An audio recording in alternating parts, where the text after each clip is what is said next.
Mohon perhatian, tekan tombol subscribe. Terima kasih atas perhatiannya. Dari RRC itu untuk menguasai Kalimantan. 60-70% TKA RRC Cina yang masuk itu adalah tentara, menjadikan NKRI menjadi negara komunis Republik Indonesia. Pada waktu KPU menerima pendaftaran Gibran sebagai cawapres, sudah kriminal, itu melanggar hukum, itu nggak diributin. Tugas, kewajiban, dan tanggung jawab kami adalah mengatakan yang benar secara jujur demi dan untuk keadilan. Selama rejim PKI Gaya Baru ini yang dipimpin oleh yang namanya Presiden Jokowi,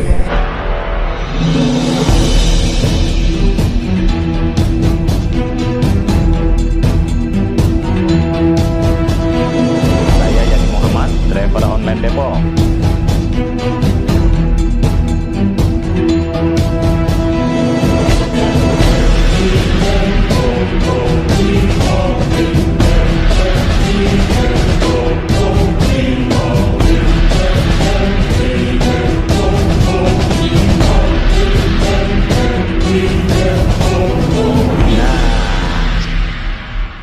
Assalamualaikum warahmatullahi wabarakatuh.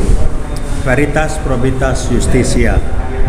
Kita ketemu lagi dan saya akan mengawali dengan menyampaikan berita duka rekan perjuangan kami almarhum saudara Odih Juanda baru meninggalkan kita beberapa hari yang lalu. Jadi kita bisa mendoakan semoga amal ibadahnya diterima dan mendapat tempat yang baik di sisinya, di lapangan kuburnya, dan semangat juangnya akan bisa kita lanjutkan. Demikian doa dan mohon doa dari rekan-rekan yang lain. Pada kesempatan ini saya dari iWatch ingin mengingatkan kembali situasi dan atau tantangan yang dihadapi bangsa ini semakin serius. Dari mana kita lihat sumber serius? Mudah-mudahan hoax. Dari medsos saya membaca LBP ada gagasan akan mengerahkan tenaga-tenaga dalam tanda petik barangkali petani dari RRC untuk menanam padi di Kalimantan. Mudah-mudahan hoax. Kenapa? Kalau nggak hoax, berani banget, sudah mulai terbuka. Yang artinya menggambarkan bahwa mereka sudah lebih kuat, sudah lebih siap. Karena dengan mengundang yang namanya petani itu, artinya secara terbuka melegalisasi invasi teritorial dengan memindahkan penduduk RRC ke Kalimantan, dan ini sejalan dengan program rencana memindahkan IKN ke Kalimantan karena memang entry-nya, masuknya, pengendaliannya dari RRC itu untuk menguasai Kalimantan. Mudah-mudahan hoax. Yang kedua, mengindikasikan atau mengirim pesan bahwa Jokowi pun sejalan dengan itu, tapi yang bunyi LBP yang memang kita tahu beliau ini hebat, kayak sebutkan dia perwakilan atau representasi dari RRC di Indonesia dengan membuka pintu dengan alasan TKA RRC pada masuk. Udah berapa banyak nggak tahu kita. Dan saya yakin itu adalah tentara RRC dan senjata udah pasti masuk. Kembali saya ulangi, awal tahun 2017 saya ulangi lagi, saya ngobrol dengan salah satu jenderal perang mantan panglima yang mengatakan mata tentara saya mengatakan 60-70% TKA RRC Cina yang masuk itu adalah tentara. 2017 Januari, sekarang udah 2024, segera masuk ke bulan Mei. Silakan dihitung berapa banyak tentara. Nah, ini menggambarkan bagaimana PKI gaya baru dengan menempatkan Jokowi sebagai anggotanya menjadi ujung tombak untuk menjalankan strategi mereka menjadikan NKRI menjadi negara komunis Republik Indonesia. Dan sasaran utamanya tetap dua, yaitu umat Islam minimal disekulerkan seperti di RRC sana. Anda boleh sholat, Anda boleh ngaji, silakan, tapi Islam bukan identitas. Jangan bawa-bawa identitas Anda sebagai orang Islam.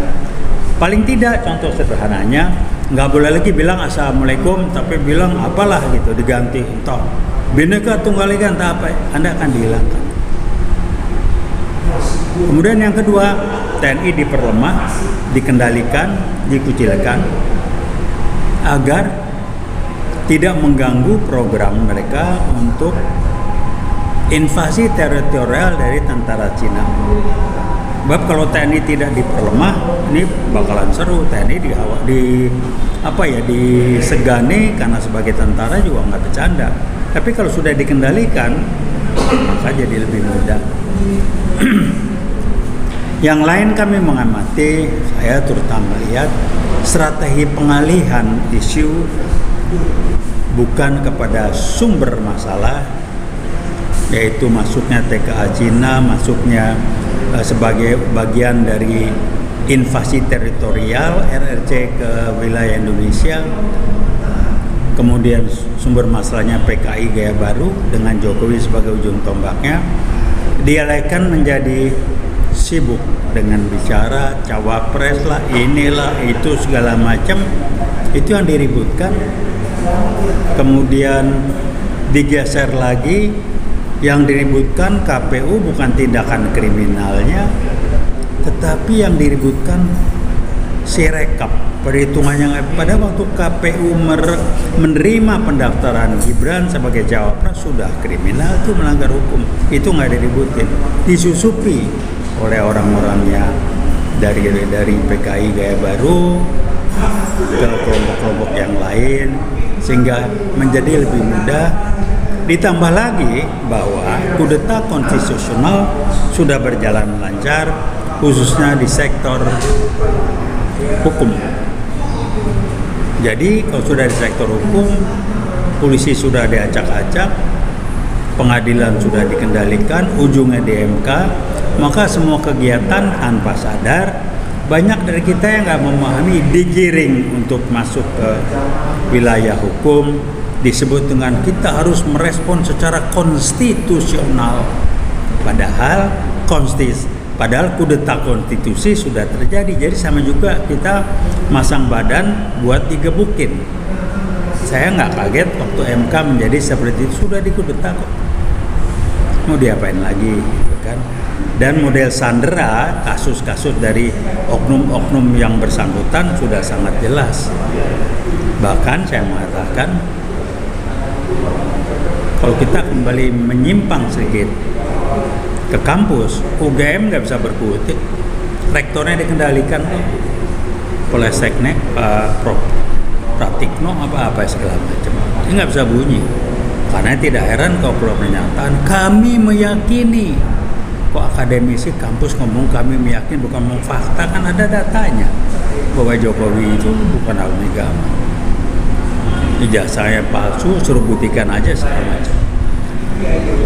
Yang menarik dan juga tidak mengejutkan, tapi menggambarkan betapa parahnya gugatan lewat pengacara kami, Prof. Egy Sujana, saya salah satu prinsipal dengan antara lain rekan kita Fadila tadi juga bicara, dan beberapa lagi yang lain, yang diajukan ke pengadilan di PN Pengadilan Negeri Jakarta Pusat dengan akal-akalan setelah 4-5 bulan bersidang, nggak ada hasil, nggak ada kemajuan. ngeles terus dari sidang. Kemudian solusinya adalah dengan e-court. Alasannya undang-undang mendukung. Jadi kayaknya kita nih goblok bener. E-court itu berlaku ketika COVID, sehingga orang tidak bisa ketemu langsung tapi harus online. Lah ini gak ada masalah COVID, bisa offline kok dibikin online supaya ngeles. Itu yang pertama. Dan lebih jelas putusannya sudah 4-5 bulan sidang, putusan setelahnya mengatakan pengadilan ini tidak berwenang, selesai. Dan pelapor dituntut mengganti rugi 1 juta sekian, selesai. Ini gampang. Inilah saya bilang proses pembodohan terus-menerus dilakukan dengan menerapkan namanya konsep post-truth yang matan. Kalau kita bohong, kalau kita jahil, kita nggak benar, tapi kita lakukan terus-menerus, maka publik akan menganggap itu biasa dan benar. Saya bilang silakan aja buat orang yang SQ-nya jongkok, yang punya prinsip. Buat kita-kita yang memahami SQ itu nggak bisa dikadalin, tidak akan seperti itu. Tapi ini gambaran agar publik memahami. Kemudian lagi yang lain, ya apa yang bisa dilakukan? Ya kami melakukan yang bisa kami lakukan. Ada yang nanya, udahlah buat apa diterusin, udahlah nggak ada guna hasilnya apa segala macam. Jawaban saya dan teman-teman dari UOT sederhana.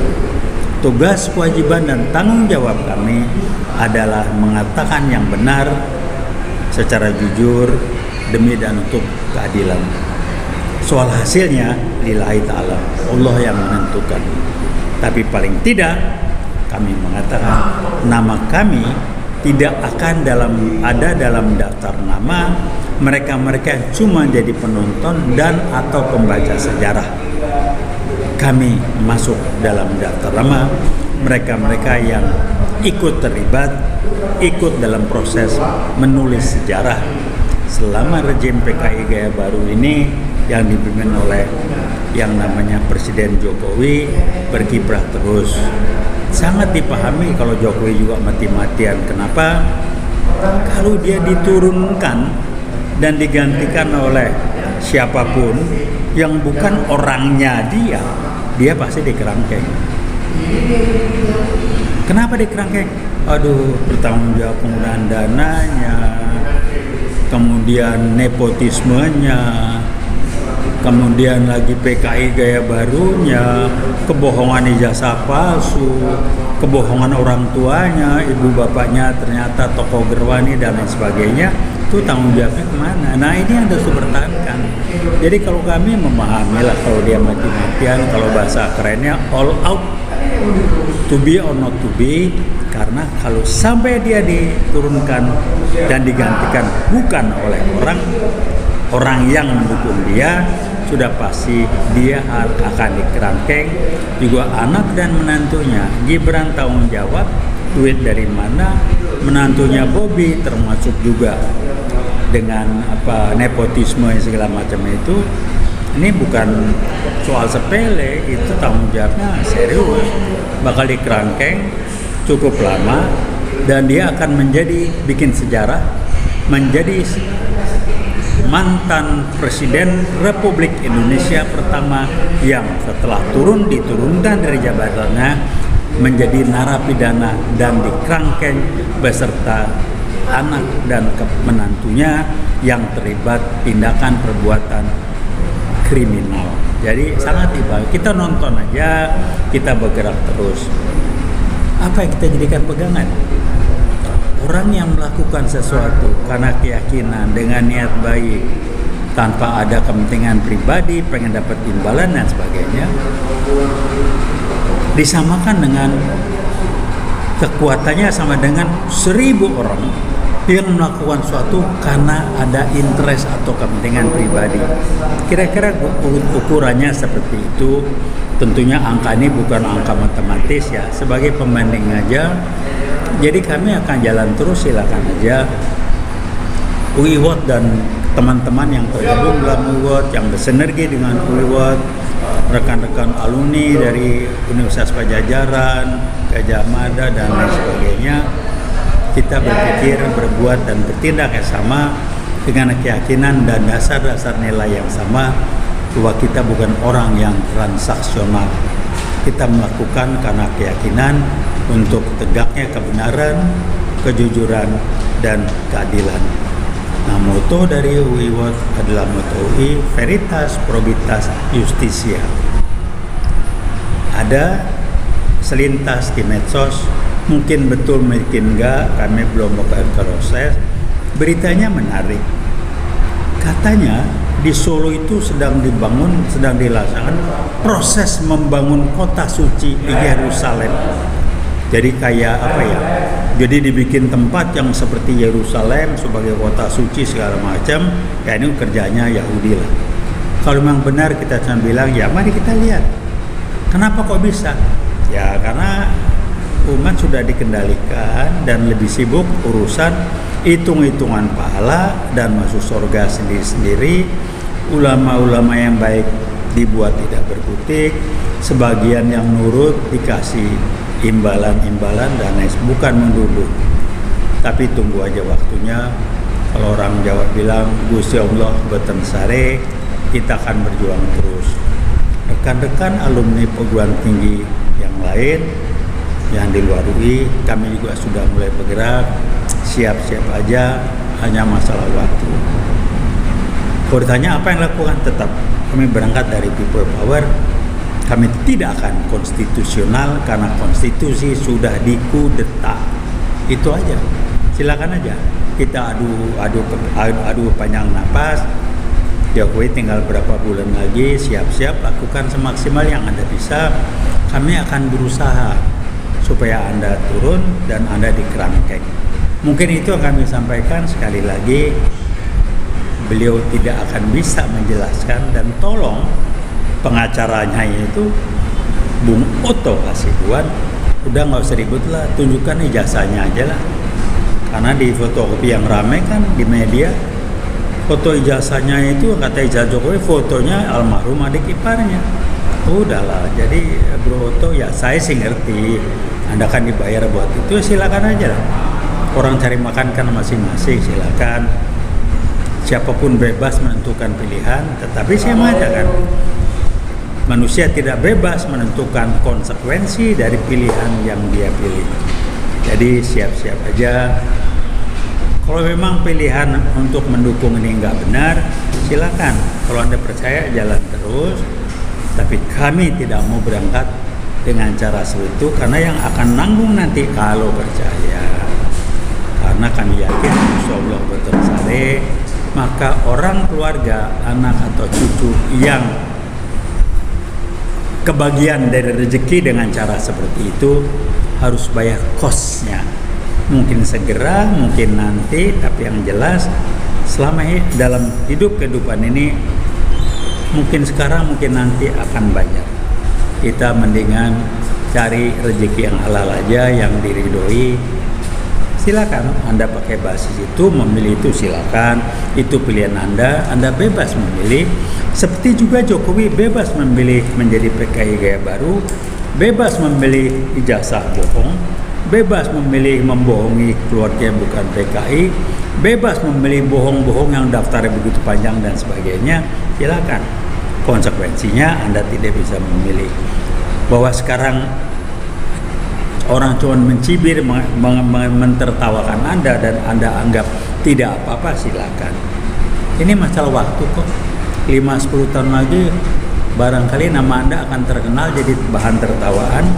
Yang nanggung bukan cuma Anda, anak, menantu, cucu, cicit Anda akan malu sebagai keturunan Anda. Kita lihat nanti. Nggak tahu, kalau mereka bangga ya silakan juga lah. Sekali lagi, PKI gaya baru dan ujung tombaknya Presiden kita Jokowi sedang berusaha keras untuk bisa tidak kena tuntutan kriminal dan bertanggung jawab terhadap apa yang dilakukan. Ijazah palsu, bohong-bohongnya, dan lain sebagainya. Itu aja, cuman mengingatkan sekali lagi. Wassalamualaikum warahmatullahi wabarakatuh. Veritas, Probitas, Justitia.